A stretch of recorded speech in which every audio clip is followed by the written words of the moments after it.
Satu lagi serial silat yang bisa dibilang direkomendasikan oleh para member grup Wuxia Indonesia, yaitu Ingenious One.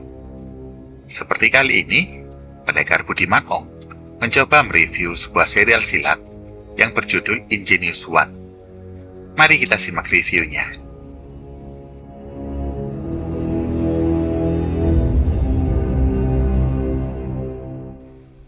Sebelum menonton seri ini, mari kita coba cari terjemahan kata Ingenious One.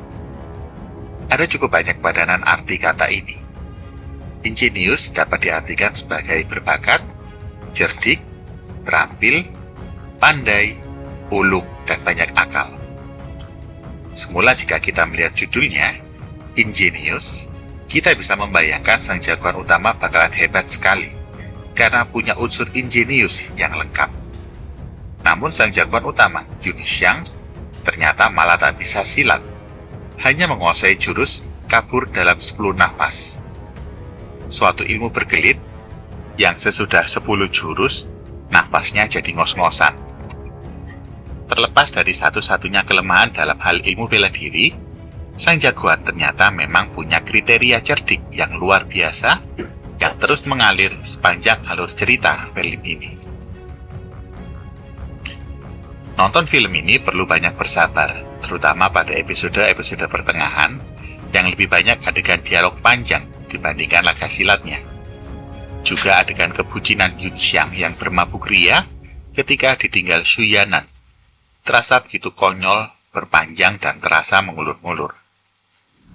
Bagi penggemar trilogi Condor Hero, karangan Jin Yong, tentu familiar dengan Chen Xiao, pemeran Yang Guo, dan Mao Xiaotong, pemeran Guo Hu, dalam adaptasi Romance of Condor Hero.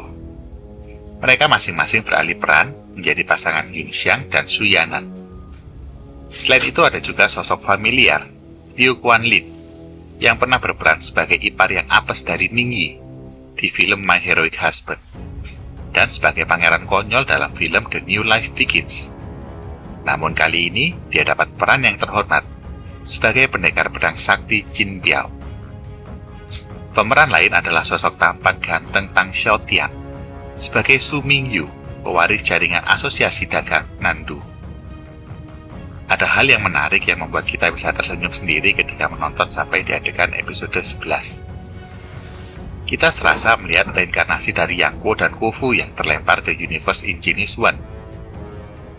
Reinkarnasi Guo Fu serasa menyimpan bara dendam api asmara yang tak terbendung dan terlampiaskan kepada reinkarnasi Yang Guo, yang entah kenapa serasa sudah melupakan Xiaolong Nu.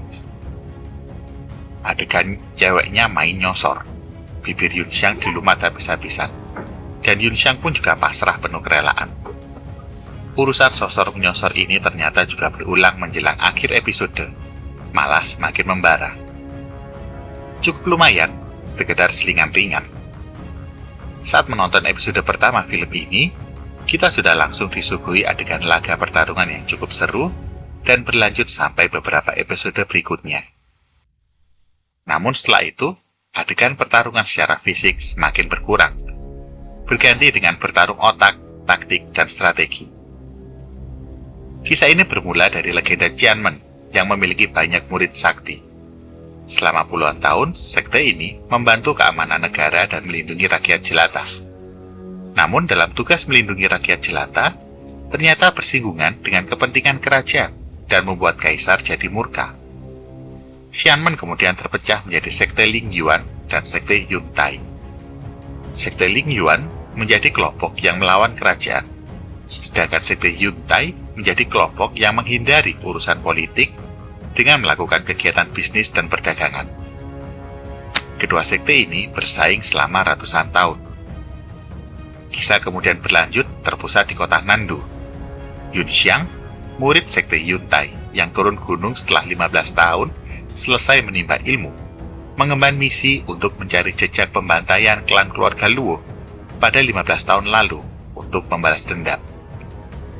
Aslinya, Yun Xiang bermarga Luo, bernama Wen Jia. Lengkapnya, Luo Wen Jia. Dalam perjalanannya, Yun Xiang kemudian bertemu dan menjalin hubungan persahabatan dengan Xu Yanan, Jin Biao, Su Mingyu, dan Mo Bufan.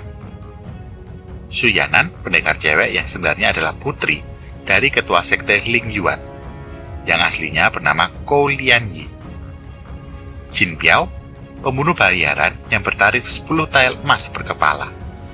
Julukan pembunuh bertaraf 10 tael ini terdengar menyeramkan. Namun sesungguhnya, Jin Biao adalah pendekar yang setia kawan dan berhati emas. Dia menjadi donatur terbesar dari panti asuhan anak terlantar.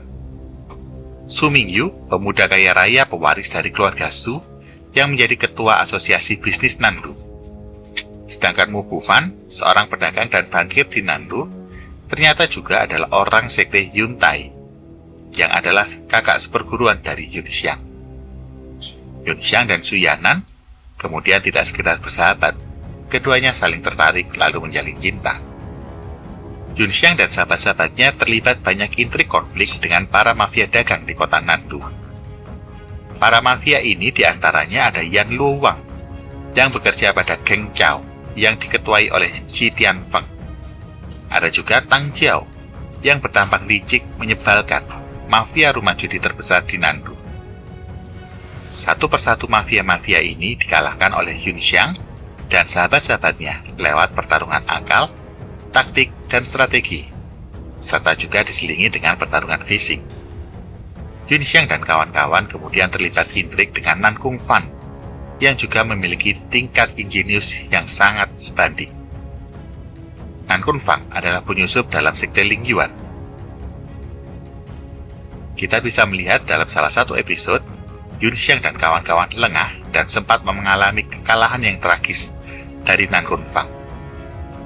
Selanjutnya kisah mengalir dengan banyak sekali plot yang tidak terduga, terutama mengenai misteri siapakah tetua misterius Yuntai yang tidak pernah menampakkan diri di hadapan para murid. Yunxiang akhirnya mengetahui siapa tetua Yuntai yang menjadi gurunya, beserta dengan segala ambisi-ambisinya. Puncak cerita di akhir episode adalah pertarungan akal, taktik, dan strategi head-to-head antara guru dan murid, Yunxiang dan tetua Yuntai. Siapakah tetua Yuntai? Siapakah yang menyusupkan Nan Kung Fan ke sekte Ling Yuan?